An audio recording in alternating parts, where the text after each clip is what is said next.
Okay, I've got some dreadnought broad beans, and I'm going to be planting them out in this little plot here. It's been dug up, and I'm using the water irrigation technique with, I'm trying some milk bottles with the lid on and a couple of holes underneath, filled it up, and I'll try to put some more in over the coming days.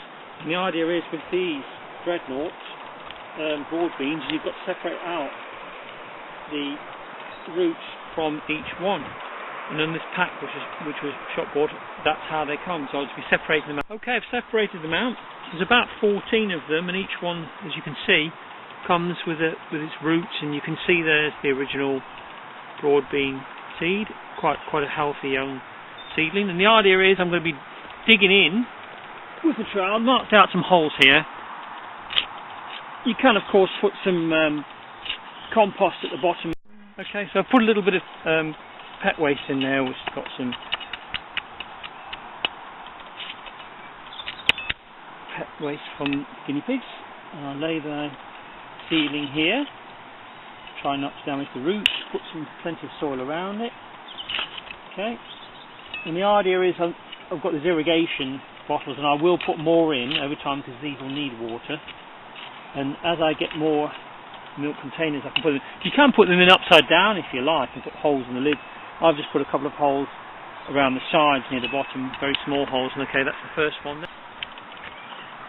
So the idea is, you've got your plants here, and there's mulch underneath them, which was basically pet waste, which is some guinea pigs, and on top and around them, and plenty of soil, and already got the bottle there immersed in the soil with some holes in it. I've put the lid on, and some tiny holes, and that's the section of the broad beans there already. And then hopefully, because they do need plenty of water, they'll get a good start, and the canes will be put in as soon as they start growing a bit. Okay, it's getting into later on in April, and the daffs are just past their best. The cherry blossom here is particularly good, and I've got a couple of cherries. The gooseberries this year, some of these are 2 years old and they're in flower at the moment. I put some fertiliser on them. It was dried chicken pellets basically, so we'll see how they get on. They were very good last year, and in this bed here I've got some, I think it's champagne, this one, that's the name on this one, this rhubarb. New, that, well, it's 2 years old now, but I didn't take any crop off it, but it's ready for some tender crops stalks to come off, and I've just put 120 seed potatoes. Got some baby cherry trees here. These are from cherry trees I saw growing in a city nearby, so basically let's see how they get on, and I can always keep them to a manageable height by cutting out. Okay, this is in the centre of this cane structure here. All I've done is replanted some broad beans, which are basically, they grew last year, and I've just kept the seeds, and I've just put them in and watered them in there, so they're a bit ring fenced by some onions. I find they're quite good at keeping pests out, so we'll see how they go on. They haven't sprouted yet. If they don't sprout, I'll just... Again, going with the theme of using onions or garlic, the whole of the path along there is completely line of garlic, and I've put garlic lines along as well. Garlic and onion, a lot of garlic and onion to keep the pests away. These are wild blackberries. I'm trying this as an experiment. Little stalks I got that were growing through from the back fence, and I've got a whole regimental line of them going up on these arches. I've watered them as much as I can. I'm going to give them some feed, which will be some pet shavings waste from my guinea pigs, and see how... One apple tree that survived the drought from last year, I took it from my garden. Not done very well with these are grafts. I did get some cheaper ones for tayberry. Well, it's just about getting ready to flower now this year, and I've even got a baby one, so it's had a baby there and there as well. So these ones seem particularly hardy, and also they'll crop right through until October. I think I was getting some out, even late October. This is the strawberry patch, and I had some runners. These only cropped last year for the first time, and I've fed them over winter with chicken pellets. And basically, I'm just keeping an eye on the weeds. I've just weeded yesterday, as you can see there, and we'll see how they crop. I don't know how many years these will crop for. Last year I got the first. Okay, so new experiment this year. What I'm going to do with the gauge plums, they're in full blossom, and there's 3 of them. Okay, so what I'm going to do is, I'm just stepping carefully over my rows of onions, is I sprayed at the base of the trees, just around the tree, with a bit of ant killer, and I'm looking to see whether any ants are going up the stalks. And at the moment, they're looking pretty ant-free, so that's the idea. I didn't want the ants to come up, because I couldn't work out why I didn't get a crop last year. And also, I'm not bothering with pollinating them myself this year. Maybe I just did too good a job, and it caused the, fertilised flowers to drop. So, or it could have been frost, because last year was some very severe frosts in late April, early May. So we'll see how we get on with that.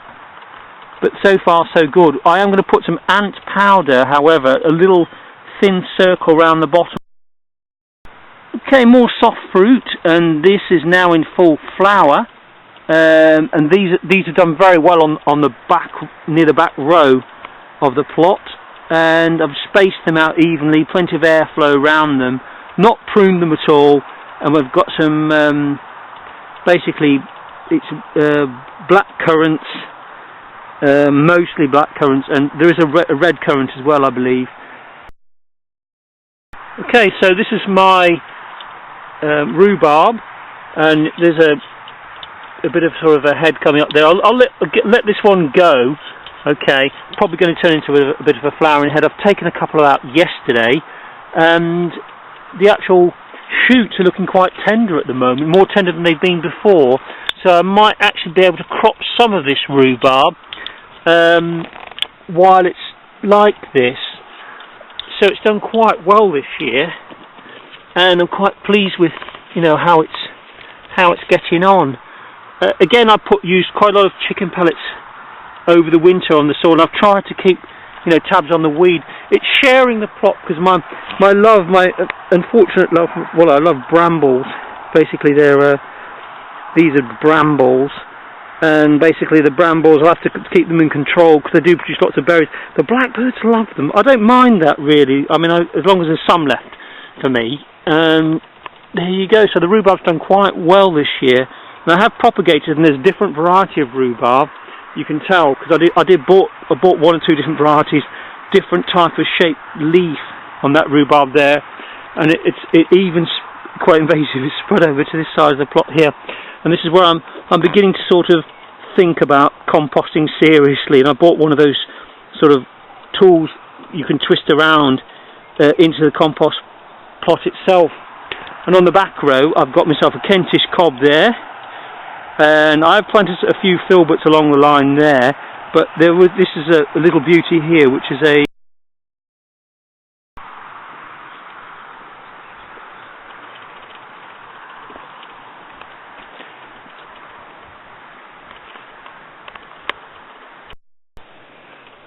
plenty of blackberries that seem to grow through the fence, through the picket fence here, and basically, the idea is to keep them going. I've pruned them this year back, and they use any other particular plant they can find. For instance, hawthorn bush, and they'll trail down even from an elder, which I've got here.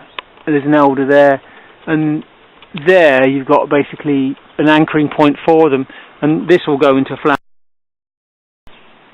This was originally sort of a weed bed really, and all the weeds I originally dug from this plot went in here, and I sort of let them rot down over the winter, then dug it over, dug, and I had the potatoes in last year and some onions, and this year I put some onions towards the outside of it, and I planted 3 fairly shortly spaced rows of potatoes going up that way.